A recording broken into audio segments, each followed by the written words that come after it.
Hey, thanks for joining the channel. Today I'm going to talk about how to color your categorical data in Leaflet. Say you have a Leaflet map and you want to color some points by different categories.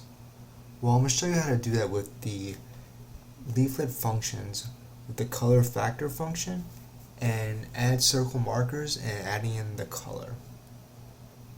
So I have some data over here that's about tornadoes from the United States from 1950 until 2013. I have this variable over here with magnitude that I want to color, but as you can see right now it's an integer. So first I have to convert that integer to a factor. So I'm creating a new variable called magnitude category, and I'm changing that to a factor. And then right now I have a couple different levels. I have category 2, category 3, and category 4 in my data set.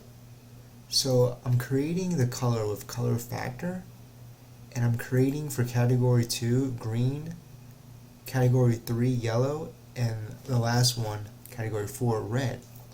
So right here I'm creating that pals variable. And it's really easy to do in Leaflet. I have my data set, and then I'm calling the Leaflet function. I'm adding my base map, and for this one I'm using a tile called OpenStreetMap Hot. And it's just like any other add circle markers. The only thing I'm doing differently is just adding in this color. So if I run that, this colors my map by different categories. So you can see here in Denver, we've only had a couple of tornadoes. They had a category 3 in 1988, and it looks like category 2 in 1986. If you go up north though, you see